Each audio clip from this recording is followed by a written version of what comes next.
Hello, everybody, and welcome to the show. This is episode number 29 of Multifamily Chronicles. Today, I wanted to start by introducing our friends from Commercial Painting Contractor. They are supporters of this show. Check them out. You're going to find their contact information in the show notes on YouTube video. If you have any type of needs for commercial painting, for big projects, they're the people that you might want to call. Give them a call. With that being said, let's get to introducing our guest. He is the first repeated guest, and I'm very excited to welcome back Mark Cukro. Welcome to the show. Welcome back to the show, Mark. Thank you very much for having me, and it's an honor to be the first person back. So thank you, and yeah, I look forward to just sharing my experiences and insights over the past, now that the pandemic has ended and we're re-entering or trying to normalize things as much as possible. So yeah, thanks for having me. I appreciate it. So Mark, for the people in the audience that don't really know you well, or they don't know you at all, very few, I wanted to say you've been around for a long time. Why don't you introduce yourself and tell us a little bit about yourself, about your background, and also about the businesses that you created and that you're running. Sure. Okay. This is my 18th year in business on my own. I started off, like many people on this show or in multifamily, as a groundskeeper, and then I became a technician, and I moved up through the workforce, and then I became a supervisor, a regional position, then I had a national position for the director of service team development and training, a lot of capital projects. And before I entered multifamily, I was an HVAC contractor. And so I have a lot of experience in the field. I've been doing trades my entire life. And now I have two businesses, or two that I own and one that I help run. And that's all I do. Of course, I spend time with my family, and I'm very blessed to have a wonderful family.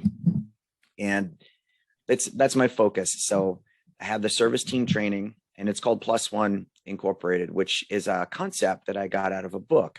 And that's anytime you provide service, add plus one. So always do a little something extra that's not required to make your experience with your customer memorable.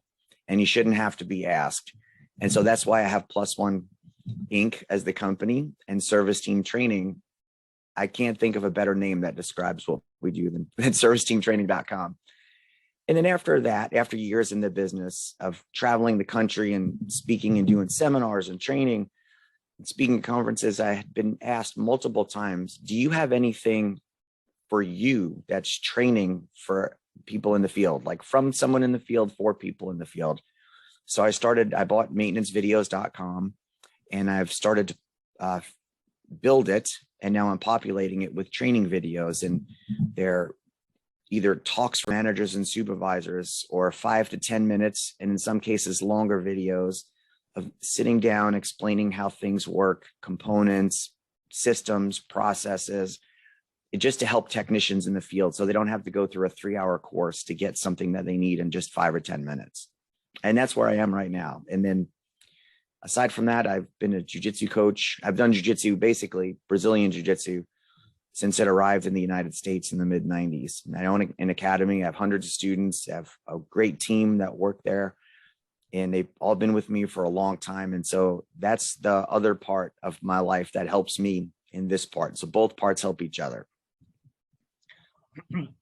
Mark, a few very interesting things that you just shared with us about your businesses. The first one is the training video part.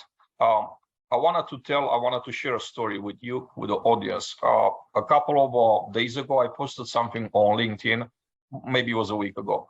And it was something about, what do you think you will find the most useful in a all-in maintenance app? So then, I gave people some options. It was a poll. They responded to the questions, but then there were a couple that, typed in responses to my poll, and they made comments, hey, this is the app that you're looking for. So then I reached out to one of the gentlemen right there, and I asked for a demo. So, during the demo, they presented to me the product. Seems to be a great product, and it's a product that's focused, like all the apps that I know, it's focused on workflow only.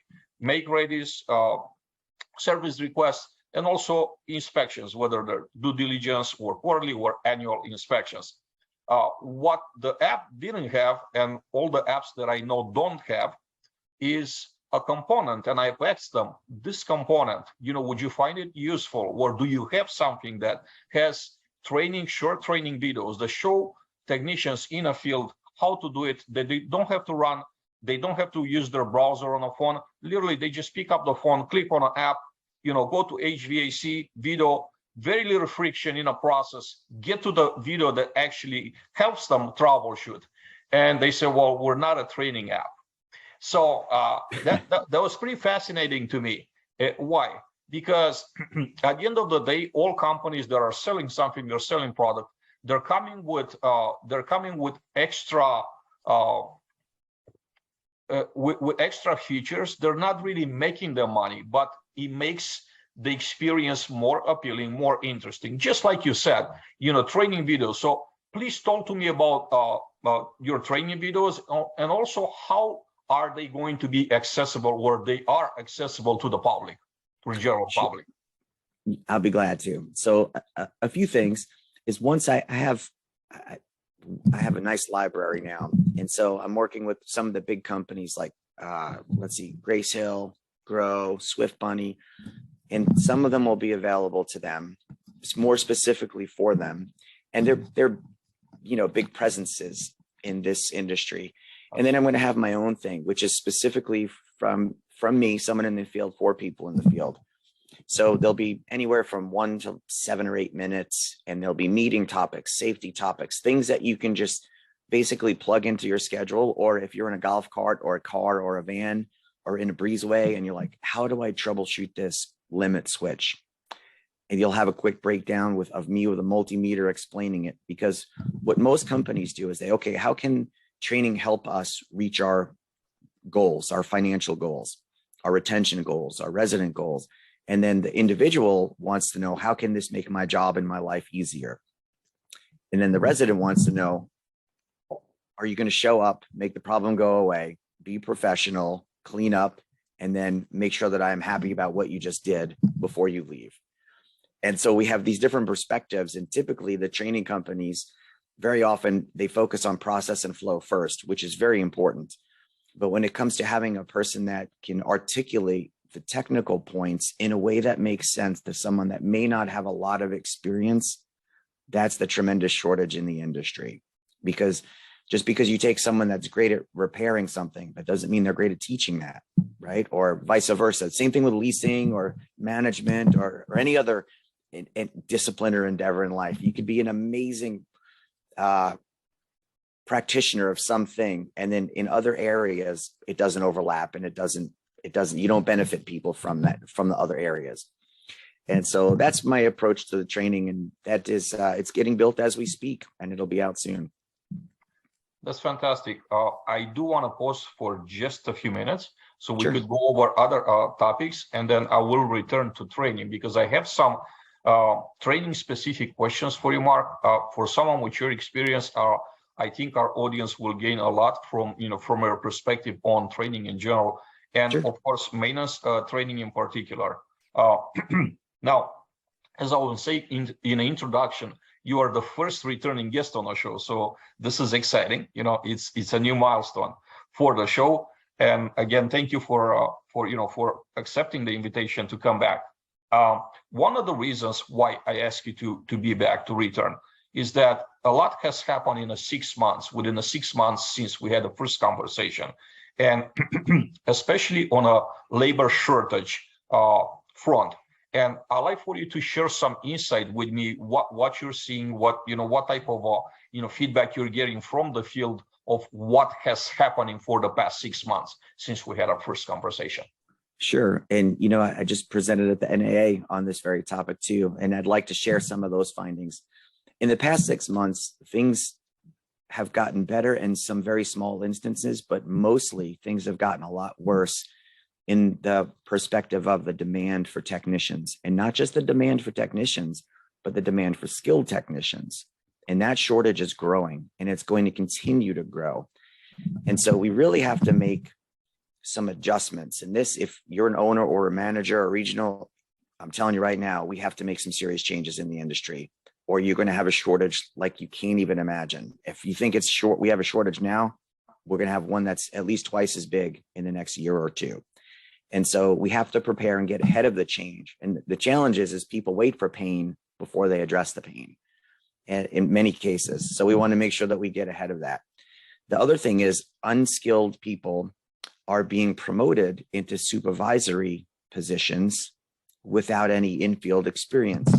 Now, you don't have to be able to repair everything. Like when I hear a manager say or a technician, my supervisor should be able to fix everything or repair everything, or a service manager, it's not the case, right? So, a manager can't do everything on the property. You just can't. People that do marketing can't do everything. People that do service and maintenance can't do everything. So we have to really understand what we're looking for. And a supervisor's main role is to supervise and coordinate. Now, if you'll hear this term working supervisor, the more a person works in the field, the less they can supervise the field. And that's just the balance of the responsibilities. Also, it seems like a simple shift, but the rise of the service manager title is starting to take a lot more of a foothold in our industry, because it implies monetary obligation and business success as opposed to maintenance. So supervise is to watch, not always do and participate. Manage means you have a monetary obligation. So what do we do with those technicians that are coming into the field, are brand new? And really the big difference is, okay, let's say you pick someone out of the workforce, and this is an example, right? So of course there's exceptions. But if you have someone that is, been in the business for 2 years, someone that's been in the business for 20 years, you would expect the person that's been in the business for 20 years to have a much deeper reference of trades, tools, working with tools, construction, electrical systems, mechanical systems. That's not always the case. But most people, let's just say my age, and we'll leave age out of the equation, but you grew up fixing cars, you grew up fixing bicycles, you grew up working in the shop, you grew up fixing everything that you needed. And there was no distractions by entertainment and technology as much, so that we may not be as savvy at technology in some instances, but we have a much deeper reference for the trades. So that is completely reversed now. It's inversely proportioned. And so people entering the workforce are very savvy with technology, and they can do, like, for example, and this is a phrase I like, Adrian, if you need life advice, go see your grandparents or your parents. If you need your cell phone fixed, give it to your kid. And so we have this challenge in the workforce, and then we have a shortage of trades and training. And I want to talk about training a little bit more, but I want to make the statement now. It's just on my mind. There's not a single service industry, if you're listening to this, not one that trains its technicians less than multifamily. Out of all the service industry, now this needs to change. Out of all the service industries, multifamily provides the least amount of training across the board, industry-wide. So I think that we need to change that. So the trends I'm seeing are those. The other trend I'm seeing quite often, and I'm very encouraged to see this, is the rise of the regional service director or the service manager, where that person now is getting a significant amount of investments from their company. And basically they're sharing or co-sharing or co-managing the role with the regional manager, except from a service perspective. And they get more involved with capital projects, interpersonal issues, training. They're making sure people get their certifications.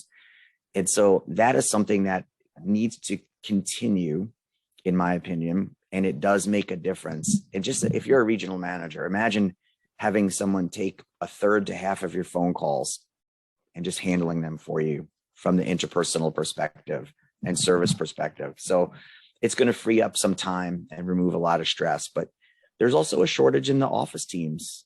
And I know that that's probably a different seminar or a different podcast topic, but those are the trends I'm seeing.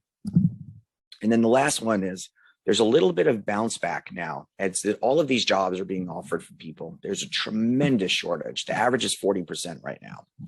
And I expect that to get more. And so, how do we adjust all of these? But what is happening a little bit is people are leaving the industry, and I'll go over the top reasons why. and they're bouncing back to the industry. So there is a little bit of bounce back. So if you are hoping anyone returns, please be ready for people that return, and ask yourself, do you have a policy or a personal belief where if someone ever leaves your company, they're no longer welcome back on that team? You may want to reconsider that. Sometimes people need that experience outside the industry to go, you know what, this was a bad decision. I want to go back to the industry I love and maybe find a better environment.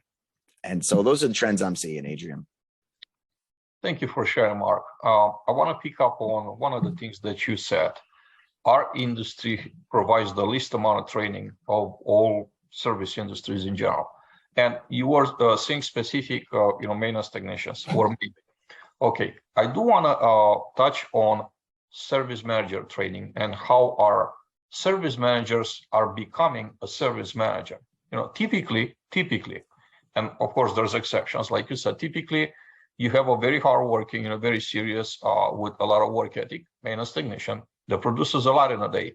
They're the most efficient ticket runner on a property. When something happens with their manager, whether they quit, they get fired, they move on, they start something else, the position becomes vacant. So the first instinct for a manager is to look for someone that's they're familiar with already, which is, your top producer right there, maintenance technician, and hand them the keys and say, congratulations, you've done a great job. Now you've been promoted. You're talking about an asset that's, 60, 70, maybe $100 million. And all we really do is to, hand them a set of keys and pretty much like asking them to figure this job out on their own.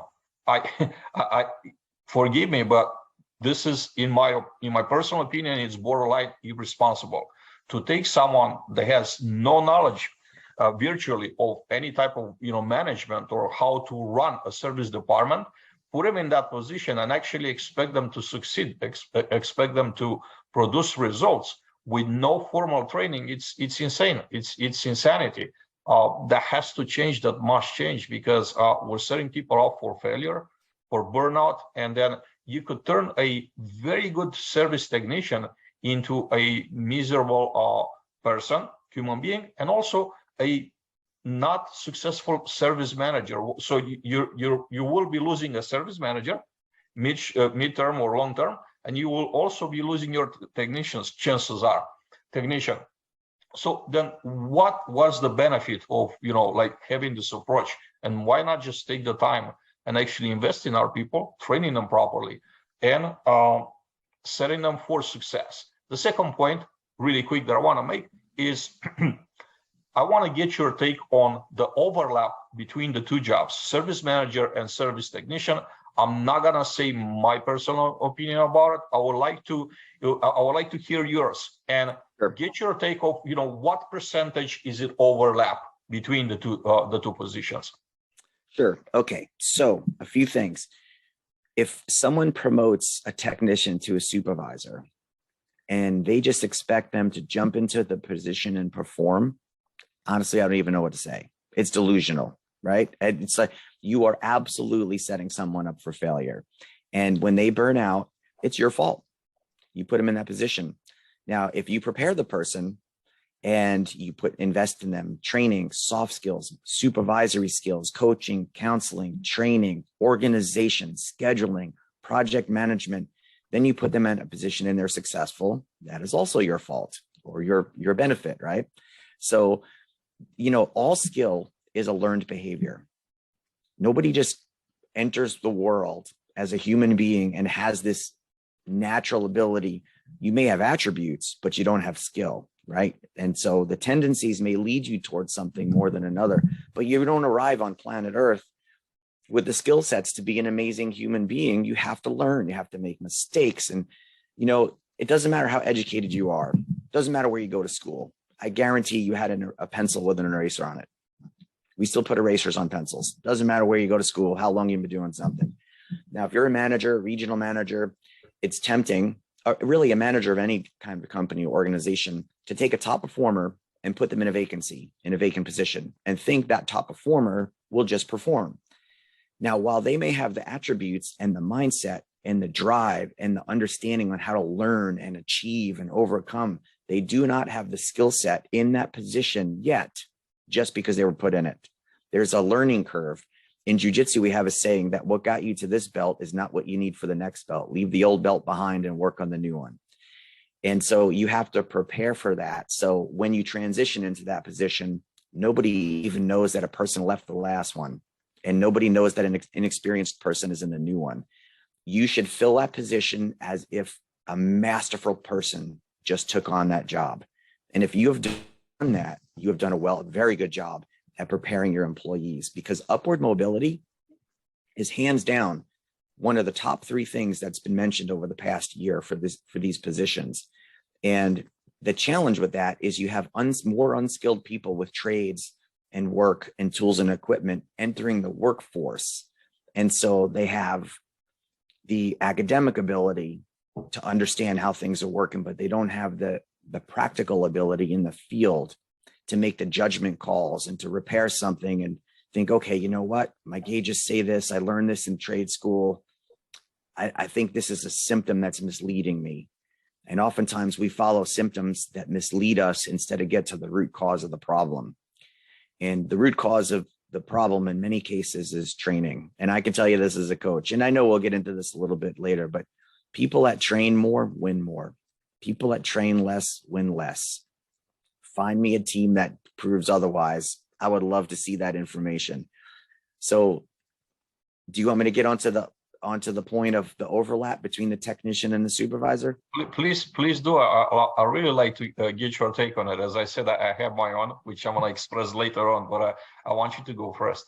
Okay. I suspect it's similar and different at the same time, just because we're different people. But when you're a technician, your main concern, at least in my opinion, is you have 3 levels of service, right? The novice technician, the intermediate technician, the advanced technician, and then you go to regional or pre-engineering, and then you go to manufacturing and their support. So when you're a technician, it depends on where you are. But when you become a supervisor, you are now focusing much less on technical repairs. So the higher you move up in your company, the more important your managerial and soft skills are, and the less important your skills are for tasks and troubleshooting, however you understand them. So I'll give you an example. If you have a general contractor that's building a property, they're not out there putting nails in floors, hanging stairwells, and framing outdoors. They're managing and supervising the entire process and scheduling of events, because they know that each thing built has a domino effect, right? And if you want an analogy, here's an analogy. It's very important. And actually, I'll ask everyone that's listening to this, is it a good idea to put the electrical, plumbing, and insulation in the wall before the sheetrock goes up? And the answer is yes. And anyone that says otherwise, I'd like to meet them and see what their situation is. So there's an order of application to things.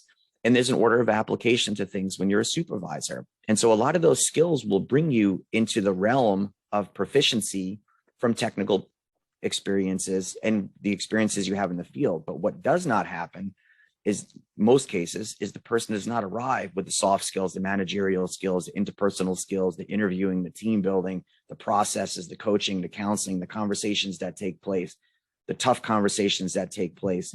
And all of those things is what the person needs to be trained in. Like, for example, as a technician, mostly your liability is worried about yourself. When you're a supervisor, you're worried about the whole picture and all of the liability that's associated with that. And you're worried about payroll and production loss and coverage and shortages and making sure that people get what they need. And when they need more than a few hours of training, they need to get it, or people in the field will pay for it, especially the customers. So I think from a percentage wise, if you move from a technician to a supervisor, if people want to give you a number, I would say they're half ready. Yeah, my personal percentage is 20%. Okay. Overlap. So, yeah. Obviously, like we said, we could have a different angle. But I just think it's actually little overlap. That's personal experience, and this percentage obviously could be challenged. But I think it's more than anything for me is to make a point. To make a point when presented to owners and operators that it's so important that this we help. We're not just giving this guys, 1 out of 5 chances to succeed. They deserve better. The companies deserve better too. It's not just them. Everybody deserves better. So I think more than anything, it's just making a point. I think I'd like to just reinforce that. And my 50% is from this perspective.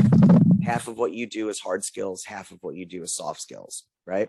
So you should be 100% efficient or proficient and effective as a technician when you take that position. So there's that 50%, a third, 20%, that's real. And I think more people need to understand that. And the more that they do, and if you're an achiever, and I know you are, but many people listening to this, I would take that 50% and bring it to 20 or a third, just so you can make sure everybody has what they need. And so I just want to leave with that. Mark, I wanted to go a little bit back to the training topic. Sure. Or topics. And I have an observation from personal experience. Most companies, or I'll say probably all companies that I work for, the way they provide training, with a few exceptions, like exceptions will be in-person training and hands-on. But most of their training is blanket training.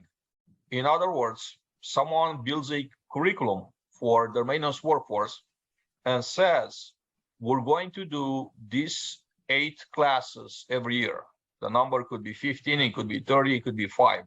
Okay, and everybody has to take these classes. A matter of personal opinion, I haven't seen it working. I haven't seen benefits. I haven't seen KPIs to measure. Everybody acknowledges that we need training, and their idea of solving this problem is to pay a company that's a training, very reputable company. Nothing wrong with the company, but they're actually taking this program and they're saying everybody has to go through the same classes. And people don't have the same needs. They don't have the same knowledge level. They don't have the same interest. You have to look up for people and say, okay, what are you passionate about? What would you like to learn more of? If they learn, you benefit from it too. If you're gonna come and say, you're gonna take these 10 classes because we need you to improve at these 10 traits, another matter of personal opinion for me is that you play to your strengths. You're not gonna be able to do everything at an excellent level. You could improve a little bit with the areas that are not your strength, but then you can't really bring those to become over average. Maybe it's best that you focus on probably 3 to 5 core functions that you're already good at, master those.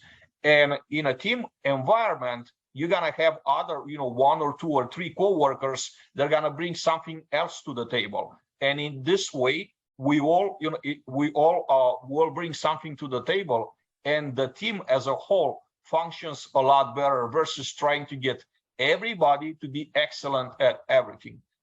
So I'd like to get your take, Mark, on this. Yeah, so there's a couple of things, and I agree with this, and I'd like to give my insights and a couple of ideas. So especially, here in the United States, when we measure the performance of people in the workforce, we like to have everything consistent across the board. Everybody gets measured by the same metrics so we can watch things. And so we deliver training programs like that typically. And so what happens is we'll say, okay, we got these 20 things. We're going to bring everyone through it, and we're going to try to get the percentage up. And then we're going to try to factor those into key performance indicators financially. And this is the challenge, right? How do you financially quantify the effectiveness of training in the field? And, it's a question that people ask. There's never going to be a solid answer. You either believe training works or it doesn't. How do you quantify jumping an extra 2 hurdles for an Olympic medalist? Go ahead. I'd like to see that financial breakdown. It's good luck. I would like to see that, right? But you can ask every coach, and they're going to tell you people that train win, people that don't, right? So there's this challenge. So we have these approaches where a whole block of training will be applied to a whole block of people. And we expect this 1-for-1 exchange with a percentage of proficiency to come through. And the reason that most of that is done is because the fear of liability is so great that everyone has to have the same thing presented to them. And I understand that from both sides because I've worked in businesses, I've owned businesses, and liability is a real issue. And people do try to game the system and they find loopholes. And so I think that's one of the basic approaches. It's like, okay, at least if we offer these, most people will get something. Now, if you break that down to the individual level, and if anyone's listening to this, take notes or play it back to this point, but you have to have industry-wide training. And then you have regional training that's specific to the region of the United States you're in.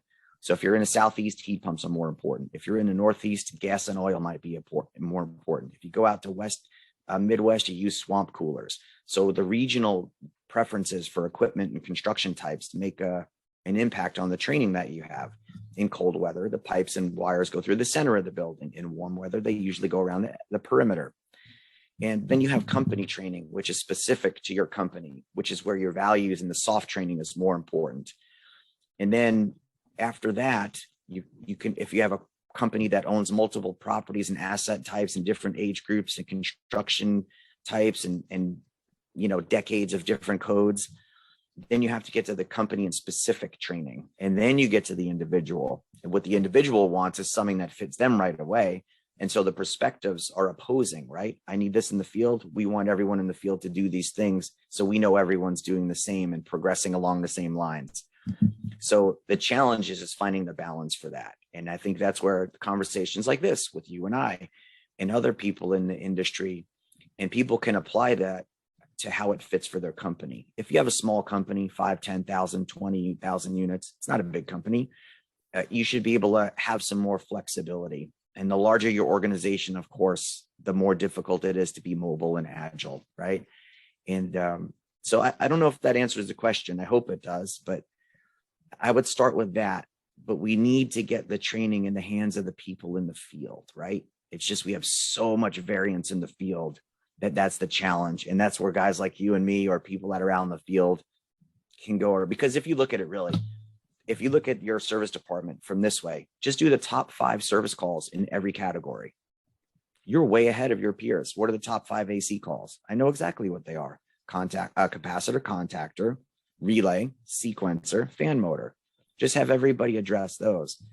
I think when training, it's also a mistake is to have really highly advanced training in your programs. I think just get to intermediate training, and the person should really be able to develop that on their own or go to an alternate resource, because now it's counterproductive for you to create that. So that's my input on it. This is pure gold. I love. I guess I'm gonna give myself a high five for the inspiration to ask the question. Obviously, it should have been an obvious thing, an obvious question for someone that does and develops training curriculum. So thank you very much. This is phenomenal insight. Sure. I do want to go, Mark, to our previous conversation from 6 months ago. And you did mention something, and I didn't, ask a follow-up question, but I give myself the chance to ask a follow-up question now. You did say something that, hey, although the industry as a whole is suffering from labor shortages for, not finding the right people, there are companies out there that are doing it right. They don't have vacancies. They're very successful. I would like for you, if you want to, I would like for you to share with us a few company names, if you give a few examples, and what are some things that they're doing right? Like how can we model the masters? Let's give our audience some, practical advice. First of all, like what are some companies that, to look for if they're looking for an opportunity? Because obviously they're doing the right thing since they don't have this high turnover rates. And second of all, what are some things that they're doing right? So then if you are a different company, you could just follow the same model, the same path. Chances are you're going to get similar results. Okay, I will answer with some general advice instead of specific, because when companies get it right, a few of them, and I mention them consistently in conferences and podcasts, they get swarmed for people trying to poach their people. It happens all the time. But I will say there are companies that have it right. They get it right. They do have waiting lists to work for them.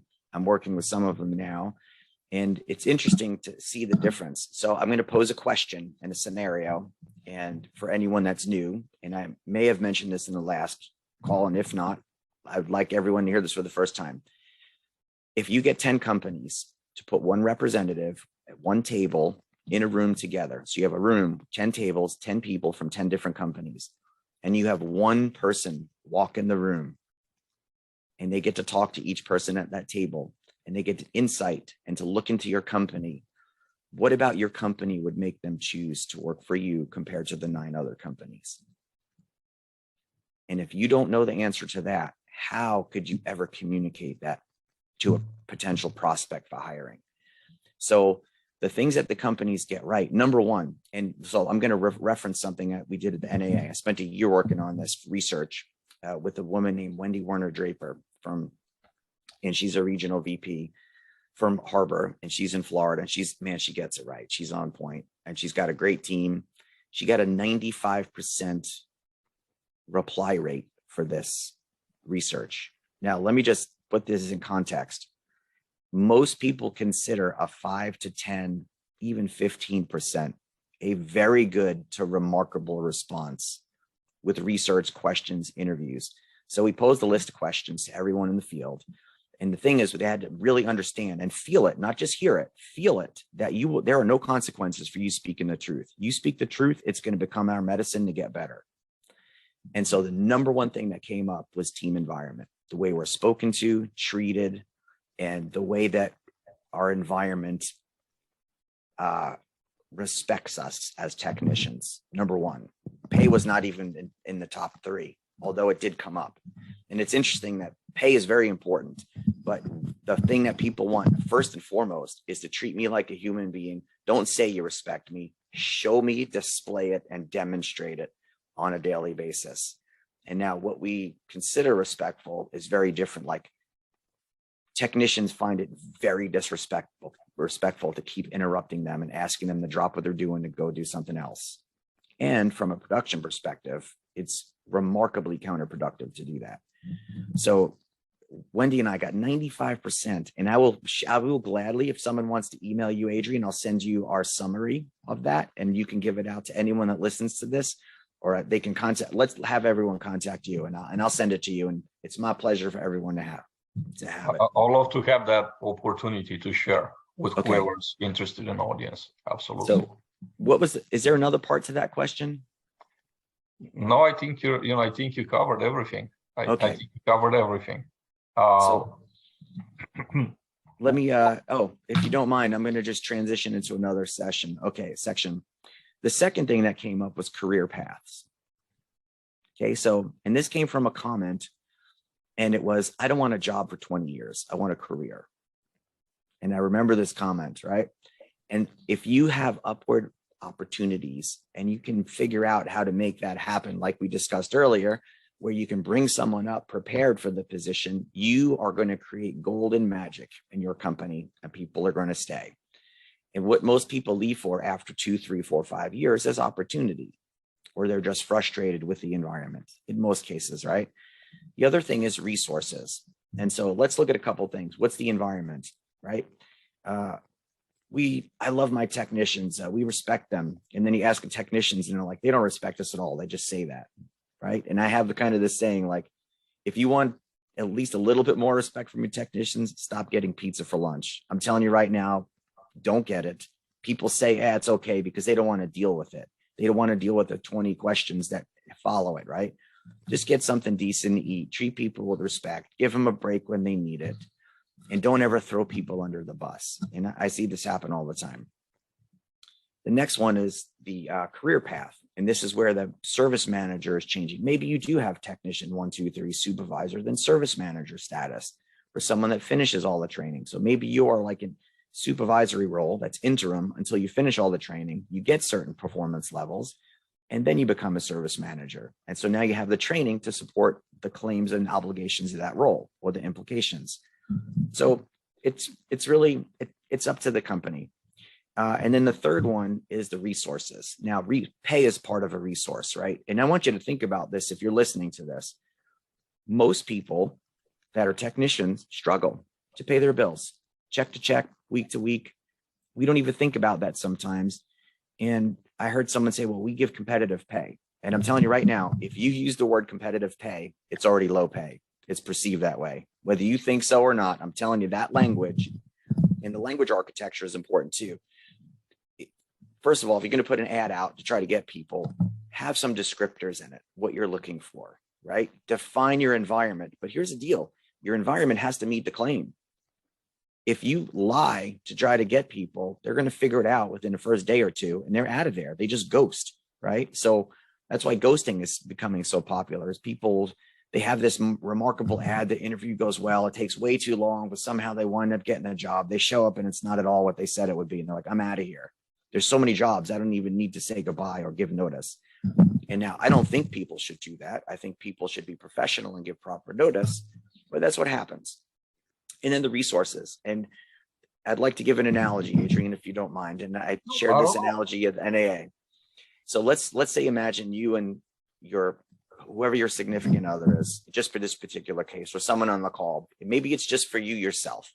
Maybe you've been married for 20 years and you finally get a home that you want to get built, and it's your dream home and you're super excited and you want to drive to the vacant lot and watch the building get built, and you see the framing go up and you see the electrical go in.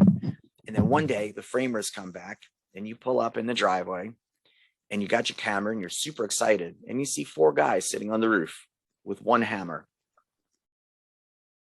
And one of the framers goes, hey, put a nail in, and when you're finished, let me know and I'll come get the hammer and I'll put a nail in over here. And then the third guy goes, hey, when you two are both done putting a nail in, let me know, I'll come over and get the hammer and I'll put the third nail in. And then the fourth person says the same. Management companies, all of us, do this to our technicians. You got 4 technicians, 1 set of gauges. How can you expect anything to get done? You're passing around tools, waiting for the other person to get done. And the takeaway from this is, please don't build a house with 1 hammer. Get everybody all the tools they need. Arbor Group did something wonderful, and they got all their brand new technicians, tool belts branded with all the tools they need. It was less than a couple $100 for the whole thing. It made a remarkable difference. I mean, remarkable. Imagine having a technician show up and you go, here's everything you need to be successful in our company. By the way, we have you scheduled for training. That's not specific to just us, but specific to you.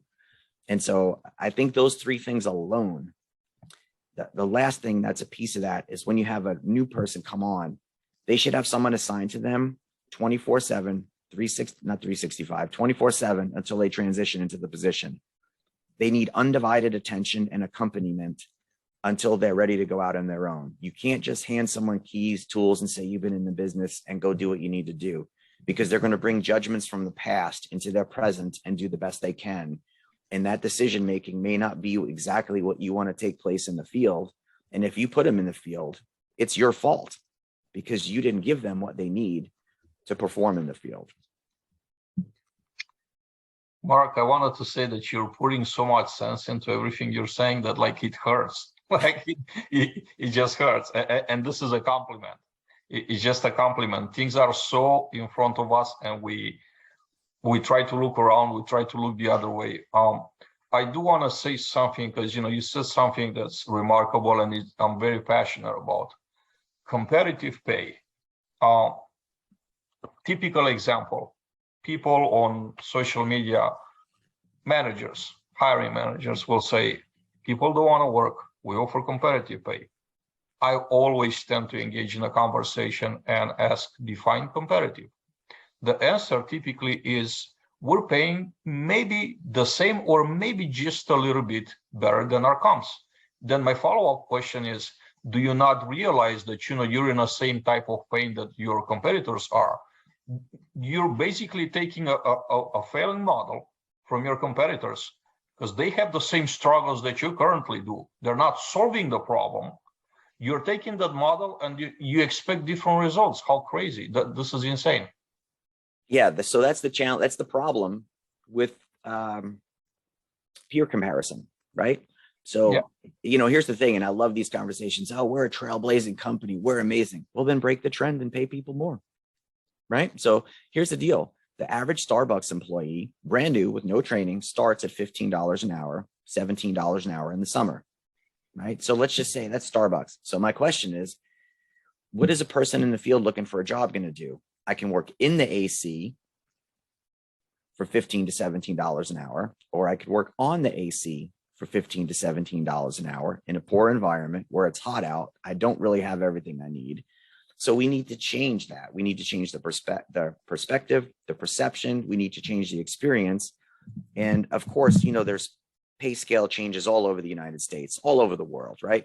But the thing is, if you use the word competitive as a reason to continue what you're doing, you're not leading the pack, you're following the pack. And if we're going to be people that change the industry, you need to stop doing what other people are doing and be more concerned about what you're doing that nobody else is doing. Because if you're looking for the unique factor in sales, right? What is the wow factor? What's the wow factor for service and employees? And it's the thing is, like, employees don't leave companies that treat them well and take care of them. They only leave people that mistreat them. And I've never seen someone say, you know what, this is the best company I've ever worked for, I'm out of here. It doesn't really happen. I mean, maybe somewhere, right? But it just really doesn't happen. So, if you look at the starting salary, and I'll just give you a vague number, right? And I don't mean vague as in like hidden. I mean as a general number. The multifamily industry is around 25% lower than individual trades starting salaries, right?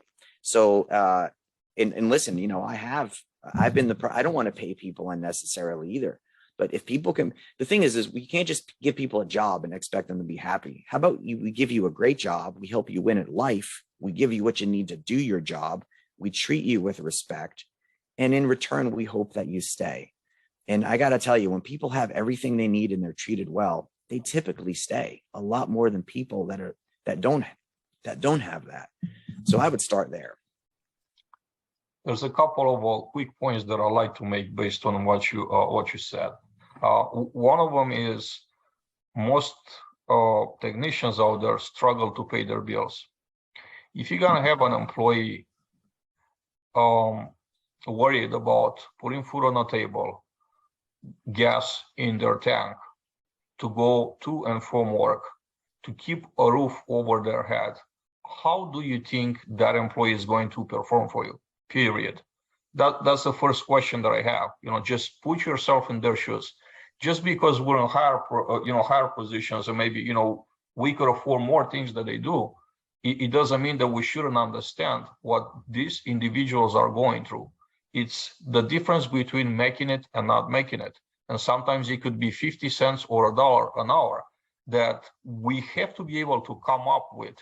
And we have to go beyond just helping them pay their bills.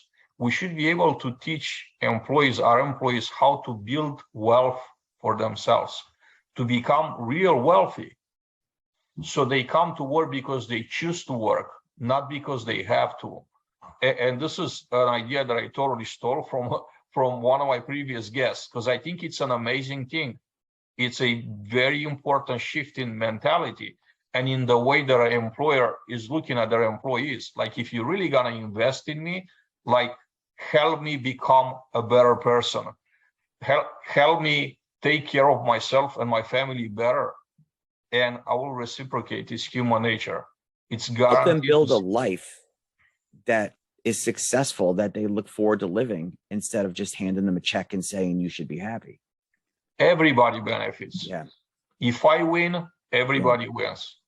You should always think this way. If my employees win, I need to, for a selfish reason, okay? If you're really not really believing that, you should be doing that, for a very selfish reason, you should say, I want to help my employees succeed because I'm going to benefit from it too. For sure, I'm going to benefit 100%. It's been proven so many times. It's human nature. The way you treat people, most will reciprocate. And sometimes it's a tenfold type of benefit, especially in a work environment where you're talking employee and employer. So, yeah, I wholeheartedly agree. You ask anyone that's worked somewhere for 20 years why they're there, most often they'll be like, people take care of me, treat me with respect, and give me what I need. Right? Exactly. Okay. So, Mark, I think we touched base on mostly everything that I wanted to ask you today. Okay. I know that unfortunately time is of an essence, so we have to save the remaining thoughts for the next episode. Hopefully, I'll see you here in a few months to continue. that hopefully you'll make time. You could make time, and you'll be interested in continue our conversation, because I think that this is not a one and done conversation. It's literally just an ongoing thing that, a conversation that has to become and stay mainstream for us, for our industry, for things to change. Any final thoughts, Mark? Well, let me first say, I would love to do this on a regular basis, because the changes are fluid in our industry, right? And, I'm out in the field every day, and so are you. And we need to have these conversations. And anyone that's listening to this or watching, this all comes from a good place. We want you to do well. We want you to have a great team. We want to remove stress from your life and not add stress to your life. If you're a business owner and a property owner, we want you to have a successful property. And we want you to keep the people that you have that do a great job, or find people that do. So I just want everyone that's listening to this to really know that, we really want to make a positive impact in the industry. And the closing thing are things that I'd like to say is, one, if you're thinking about getting into this industry, this is a great industry. It's that no 2 days are alike. And, we can go over what's wrong with the industry. And the reason we do that is because we love the industry and we want to see it flourish and thrive. So we want you to know that there's a lot of opportunity. And if you're pretty good at what you do in this industry, there will be an abundance of opportunities. And for the managers that are coming up, and regionals, or anyone that's in the office team, please, just like it, we want to help you, help us, right? We need to help each other. And think about this. How does my team measure respect and treatment? It's probably very different than the people in the office do. And we tend to think of well, this is what I like and prefer, and so you will. And that's not always the case, right? So we have to understand what makes the people tick. If I can help you in the personally, you just contact me or contact Adrian. You can go to my sites if you like. I would love to speak with your team or at an event. But most importantly, the reason I want to do that is because I want your technicians to look forward to coming to work. I want you to be glad that there's a little bit taken off your plate, because everybody's doing what they're supposed to do and things are improving. But you have to really think about this and be seriously. You must take action, and you must do something completely different than what you're doing today to get better results. And if you're willing to try and fail a little bit along the way and bounce back and stand up and keep going forward, you're going to make changes. And if I can help you make those, even through an email or a conversation, it'd be my pleasure. But I just really appreciate you having me on here. And I hope that this helps someone somewhere, and you let me know. I'd love to do this with you more often.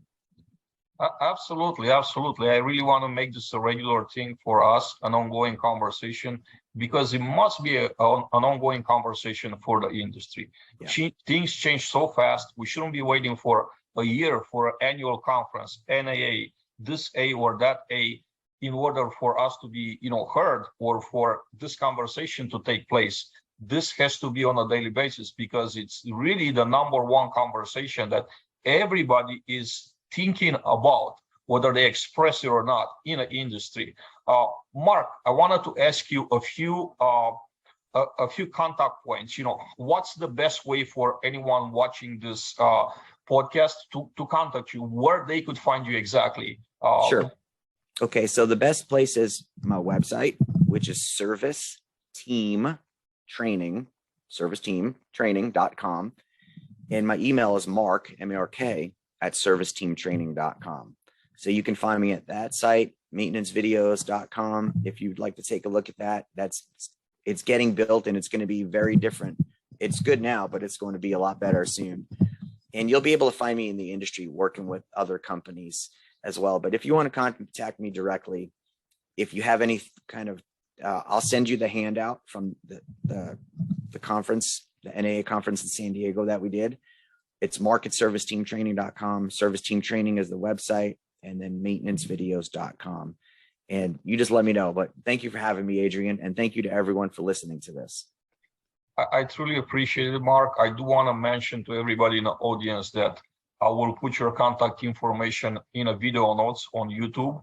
It's going to be in the upcoming LinkedIn posts, where I'm going to advertise this episode, so everybody will have access to you, immediately. I do want to thank our friends from Commercial Painting Contractor for supporting the show, for being here and being very supportive. This is Multifamily Chronicles, episode number 29. I'm your host, Adrian Danila. I'm looking forward to see you all here next time. Mark, thank you so much. Very, very much appreciated, and a great conversation. I hope that we will get you back here in a couple of months, 2-3 months, so we could keep this conversation going. Sounds good. Take good care. You too.